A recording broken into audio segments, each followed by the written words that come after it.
सच्चाई यह है कि पाकिस्तान का जो K2 प्रोजेक्ट है वो पूरी तरह फेल हो चुका है। अब पाकिस्तान को समझ में नहीं आ रहा है कि क्या किया जाए।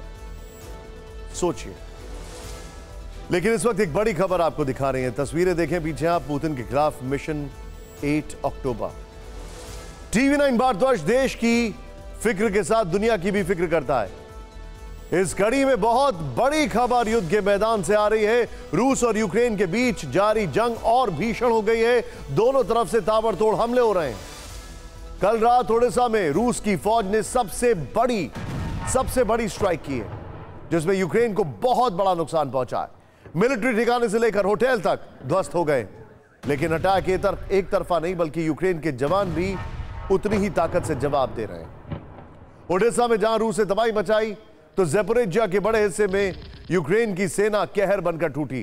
तीसरी सबसे बड़ी खबर यह है कि पुतिन के बर्थडे पर क्रीमिया में अगले महीने कुछ बहुत बड़ा होने वाला है। एक एक कर आपको पूरे डिटेल और अपडेट्स देंगे। लेकिन पहले रूस ने ओडिशा में जो तबाही मचाई है उसका यह रिपोर्ट देखें।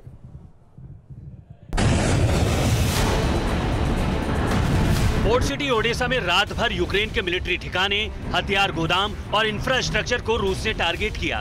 ड्रोन और मिसाइलों की बारिश कर दी गई, जिसमें उसके कई इंफ्रास्ट्रक्चर तबाह हो गए। दरअसल रूस के निशाने पर पश्चिमी देशों से आए हथियार थे। रिपोर्ट है कि पश्चिम से मिले आर्टिलरी सिस्टम तबाह हो गए और यूक्रेन को भारी संख्या में हथियारों से हाथ धोना पड़ा। ओडिशा पर हुई इस एयर स्ट्राइक में केम्पिंस्की होटल बर्बाद हो गया। इन दो तस्वीरों से आप इसका अंदाजा लगा सकते हैं। पहली फोटो हमले से पहले की है और दूसरी उसके बाद की, जिसमें चमचमाता आलीशान होटल पूरी तरह जला हुआ दिख रहा है। इसके अंदर यूक्रेन का नेवी हेडक्वार्टर होने की रिपोर्ट है। ओडिशा पर रूसी हमले को लेकर बड़ा दावा यह है कि यह हमला कैलिबर क्रूज मिसाइल की नई सीरीज से किया गया। ओनिक्स के बाद रूस ने यह सीरीज लॉन्च की है। नई सीरीज का कैलिबर ओनिक्स से ज्यादा विध्वंसक है।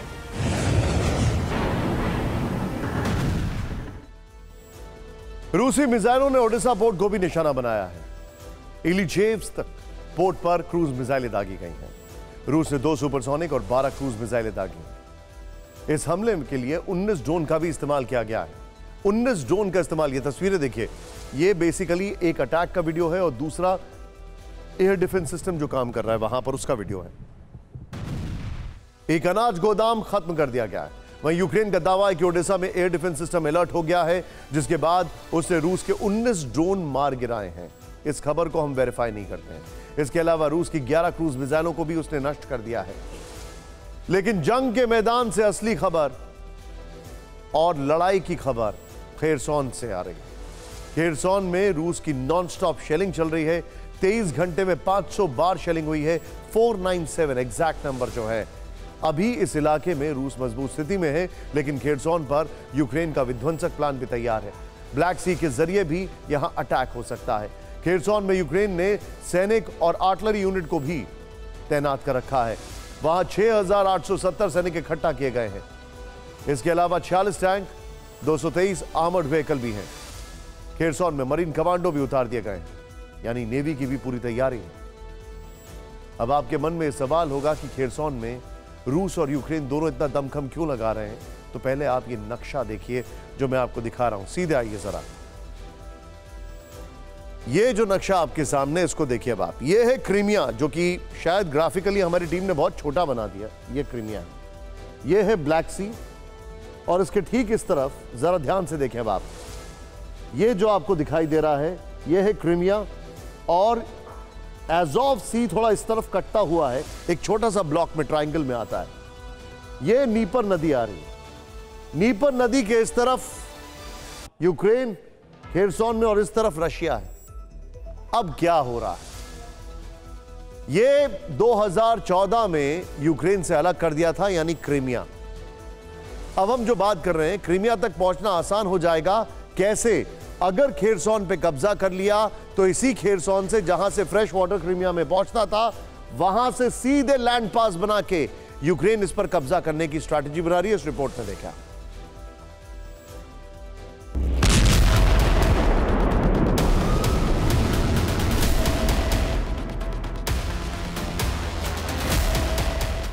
8 अक्टूबर 2022 की इस तस्वीर ने जंग में नया मोड़ ला दिया था।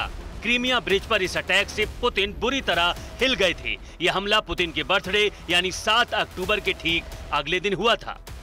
इस बार भी कहा जा रहा है कि पुतिन के जन्मदिन पर ज़ेलेंस्की ने विनाशक प्लान तैयार किया है। पिछली बार क्रीमिया उनके हाथ नहीं आ पाया था, लेकिन इस बार यूक्रेन की कोशिश पूरी तरह कब्जा करने की है। ये हम नहीं कह रहे, बल्कि यूक्रेन के इंटेलिजेंस चीफ किरिल बुडानोव ने बयान दिया है कि क्रीमिया ब्रिज को तबाह करके रहेंगे। लेकिन सवाल है कि ये होगा कैसे, इसकी भी योजना तैयार है। खेरसोन में भारी तादाद में गोला बारूद के साथ सैनिकों की तैनाती हो चुकी है। अब नीपर नदी के हिस्से को यूक्रेन कब्जा करेगा, फिर नीपर नदी पार कर क्रीमिया पर धावा बोला जाएगा। इसके अलावा ड्रोन और पश्चिमी देशों की मिसाइल से सेवस्तोपोल नेवल बेस पर हमले और खेरसोन से आर्टिलरी और इन्फेंट्री से अटैक होता रहेगा। यानी क्रीमिया फतेह का रास्ता खेरसोन से गुजरेगा, इसलिए दोनों देश वहां पर पूरा जोर लगाए हुए हैं। आपको बता दें, पिछले कई दिनों से क्रीमिया पर यूक्रेन का प्रहार जारी है।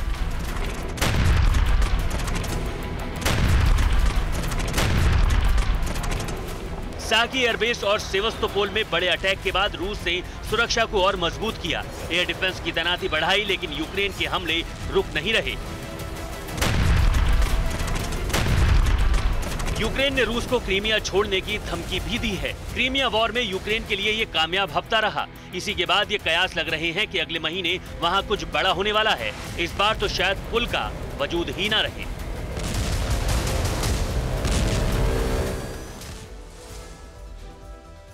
यूक्रेन वॉर की वजह से दुनिया पर तीसरे विश्व युद्ध का खतरा मंडरा रहा है।